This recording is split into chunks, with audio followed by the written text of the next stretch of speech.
Hello everyone and welcome to the adventures of the Henderson City, Philippines. I'm back at the property right now to give you an update with regards to the work that they have done and that they're doing right now. Let's go. Well, as you can see, the front of the master's bedroom area or the principal room looks better right now.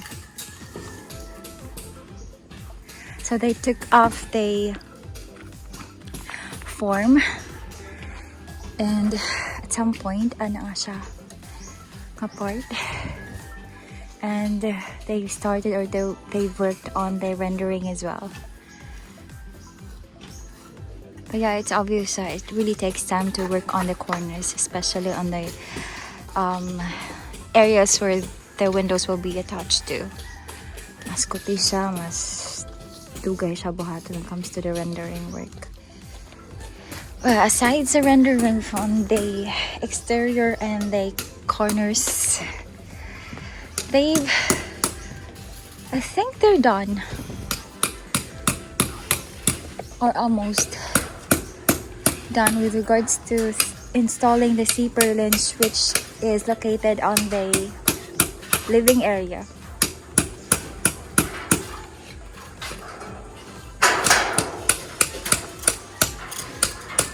Yeah, they're almost done. They are still doing the building work, of course. At least the roof framing is almost done for the overall area.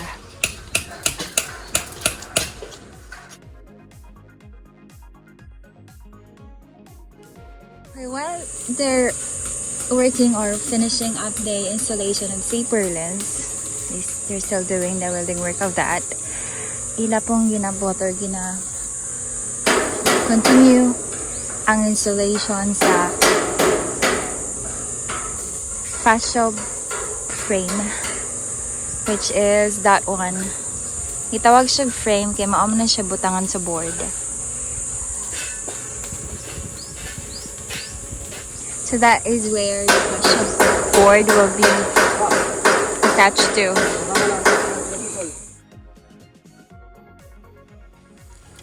Well, aside the roof framing, that is almost done. They have done a lot of progress also when it comes to the rendering on the interior wall.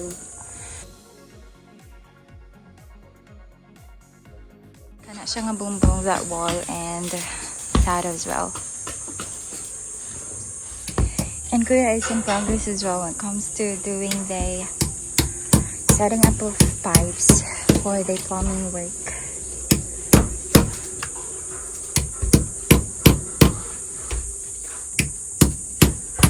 And they started in setting up the PVC pipe as well for the electrical work, which is located in the master's bedroom or the principal bedroom.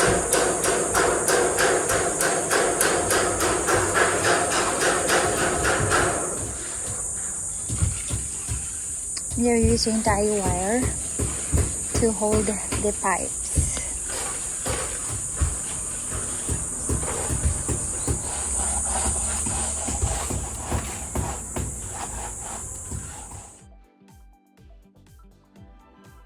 And aside the pipe works, they are almost done when it comes to doing the backfill. Here in the master's CR, they still have to fill that portion. Kana siya. And of course, do the compaction or the tampering.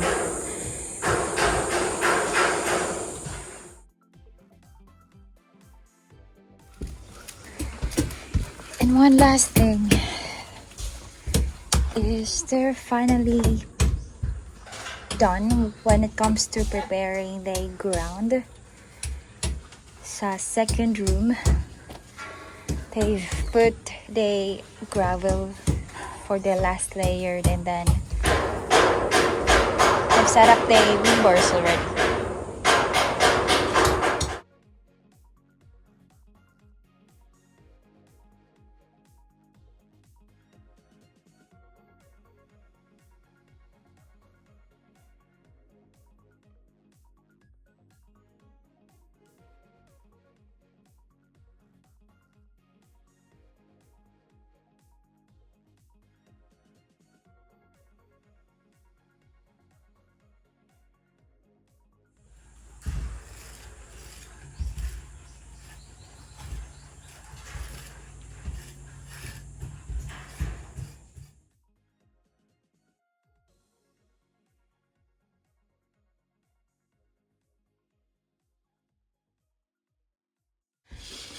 Okay, so right now went back they went back on doing the compaction or tampering work sa living area.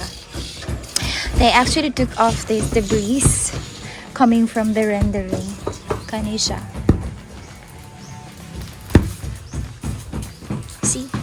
Ilan na silang ikuha.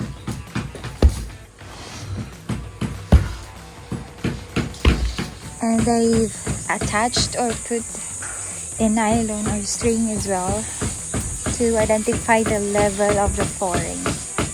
The same thing that they did sa duha ka rooms. And aside ana, they also put epoxy primer to the rest of the steels that they are using right now. They still have areas where they have to put epoxy primer, but then most of the steels are being coated with epoxy primer already.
So right now they are starting to take out or take off the scaffold which is located on the inside.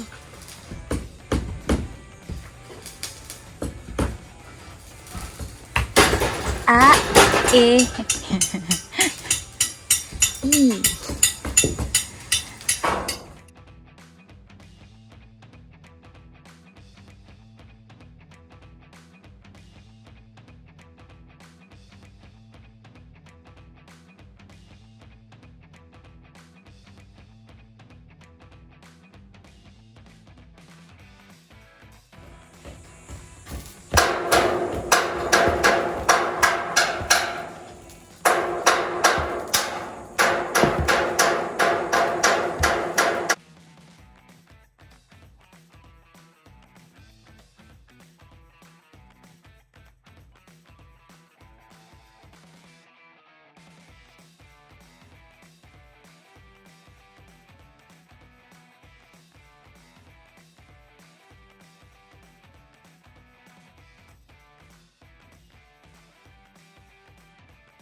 Okay, so it's 11:12 already. Alas 11:12 ang oras. And they are almost done with regards to the work during the morning.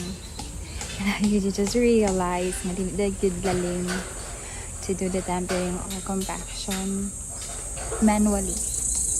Yeah, I tried it. It's kind of hard because the wood that they're using is heavy, and yeah, labor work is never easy thing, especially when you're doing things manually.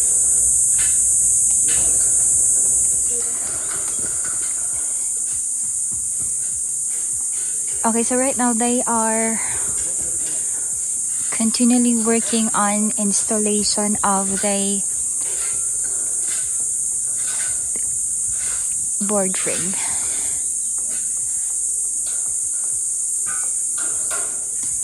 And one thing that the other worker is doing is double checking the overall roof framing and add up things that has to be add up, and do the welding work for areas that has to be worked. See,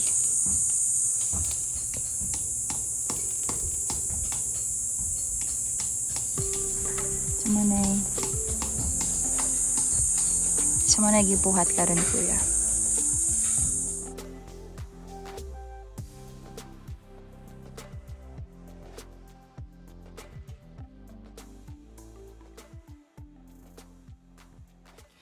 Okay, so one problem that they are facing right now is they run out of water, which they need for the rendering and the flooring work. So the architect and the rest of the workers are finding a way for them to get water somewhere. So that's the one good thing about having a professional and other people who does the work. And you just have to worry about the payment, and of course double checking if they're following the plan. One good thing about that is when it comes to details and the necessity, it's the architect who does or who's responsible in finding a way for the needs to be met or for the problems to be solved. Like the need of water, the need for materials, deliveries, finding the appropriate fixtures and materials that is needed for the construction. Yeah, and finding people who needs to work on other details or other works like plumbing work and electrical work. So nga na siya.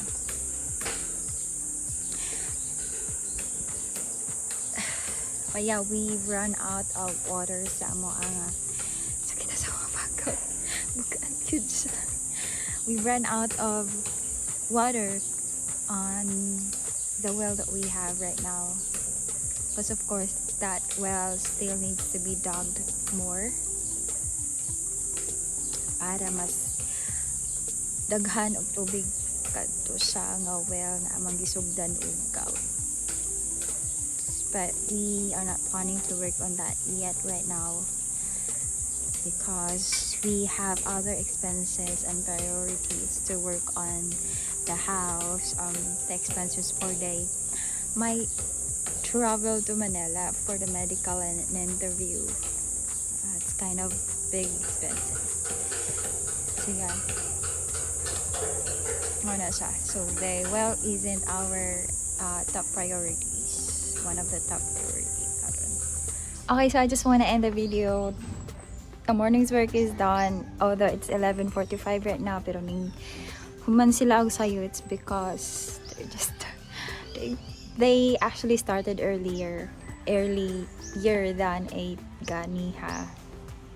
So that's one reason, and aside from that, they don't have water yet when it comes to rendering. So lisod, wala man sila mabuhat nga render without the water as part of the cement mixture. So salamat kayo sa pagtanaw, and don't forget to like, comment, and subscribe to The Adventures of the Hendersons in the Philippines. Bye for now.